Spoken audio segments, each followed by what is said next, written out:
Without SNAP, it's going to be hard to find food that's able to feed us, like in my family, things like that. It's just terrible because it's like Thanksgiving is coming up, especially like I don't know why they're doing it right now.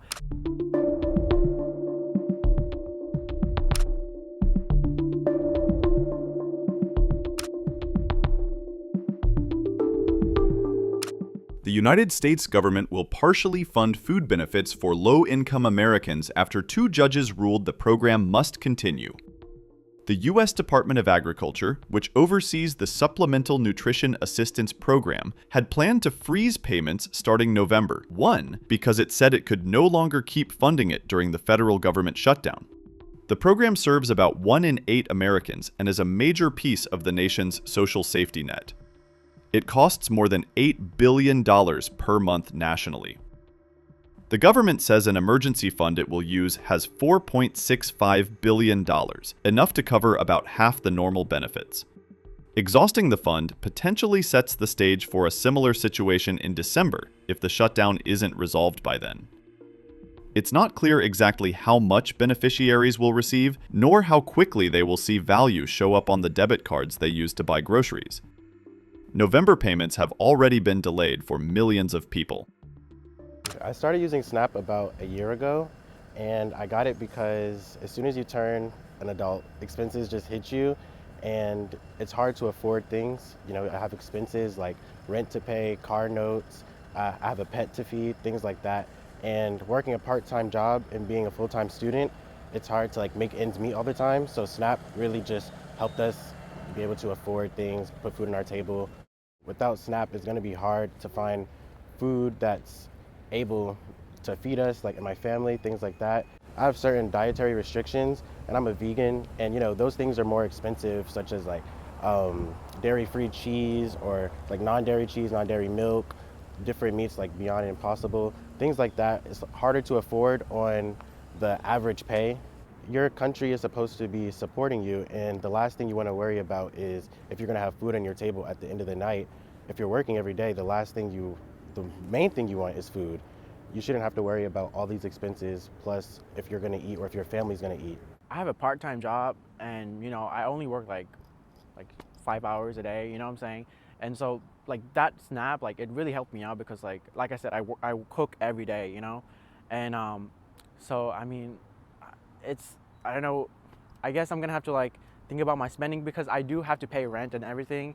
So it's like, yeah, it is negatively impacting me. It's just terrible because it's like Thanksgiving is coming up, especially like I don't know why they're doing it right now. It shouldn't be even done, but it's like right now, especially like people are expecting Thanksgiving to be like a whole turkey and everything. You know what I'm saying? Like their meat is expensive, so it's like I don't know. It's terrible. I guess. Really great to be here with everyone. I was reminded I was in the speaker's backyard in Louisiana over the weekend and on Friday, and we went to a restaurant there, and our waiter by the name of Joe was wonderful. He was a multi-generational Louisiana and New Orleans, and he was our server, and he was just so impressive. And towards the end, he brought up that, well, this is a job he had to take because he was furloughed and so was not making any money, and he worked for the federal government. He didn't know who I was. And I said, well, Joe, I can appreciate that. I'm sort of in that world as well. And I said, where do you work? And he said, well, I work for the U.S. Department of Agriculture in their New Orleans office as part of the financial team. And so it just really brought home for me, to echo what Mike said, just thanking so many thousands of federal workers who are showing up, who are still doing their job, who aren't getting paid, those that are now concerned about putting food on the table and making their mortgages and paying their rent, but to be out in the country, I was in Indiana yesterday, and understand the real sort of pain that's being felt.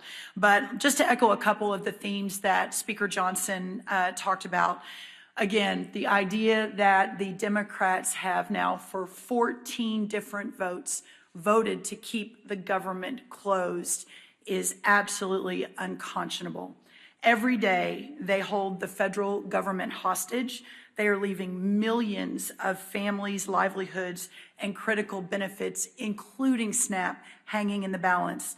Of course, we all know the 13,000 air traffic controllers working without pay, many turning to Uber, taking second jobs in restaurants, etc., as this shutdown continues. Hundreds of thousands of federal employees are not receiving a paycheck. Thousands of small business loans are going unapproved each month because of this shutdown, equating to almost $4 billion in capital being taken out of the pockets of small business owners across this country, truly the backbone of our economy. It is a fact that Democrats shut down the government over free health care for illegal aliens and their $1.5 trillion partisan wish list. Democrats need to stop playing politics with the livelihoods of hardworking Americans and open the government now by voting for the clean resolution. We are here today because SNAP benefits run dry tomorrow. So the truth has finally revealed itself, hasn't it? Democrat support for programs like SNAP is now reduced to cynical control over people's lives. This last month has shown that the party who constantly says it puts people over politics does the complete opposite.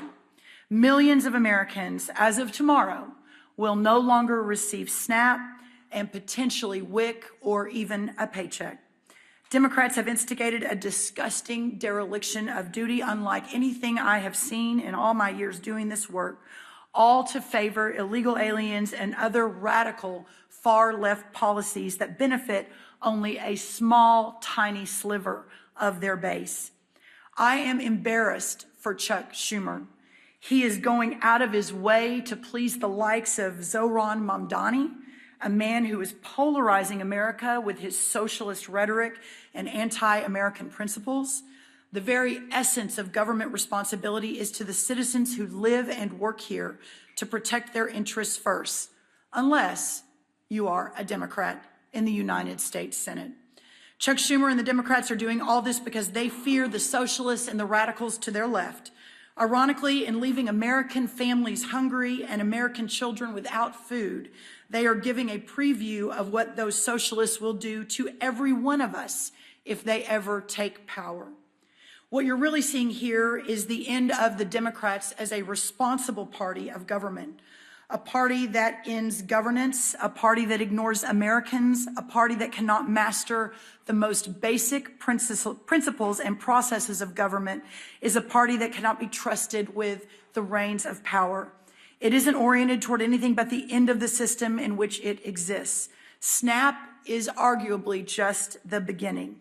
The logical and inevitable end to where this all goes is the Democrats and the whole superstructure of constitutional government. President Trump has made it clear, reopen the government, get government funding back on solid footing, restore the confidence of American families who count on programs like SNAP, and stop treating them and their well-being as pawns in a political game, according to the Democrats. Prioritize American citizens, prioritize American families, and prioritize American children. I would like to make a quick note and then want to obviously leave lots of time for questions. Yesterday, I was in Indiana, and I was visiting a soybean farm, sixth generation soybean farm, the Everetts. And they have about 1,500 acres right outside of Indianapolis. We were harvesting corn, but they also do soybeans. And as I was there, it occurred to me that what President Trump has been doing over the last week or weeks in fighting across the world to open up markets for American farmers, for American families, while the Democrats are back here playing political games. It must stop. We must get the government open. And our citizens and these voters and our taxpayers and our families and our children expect no less. Thank you all.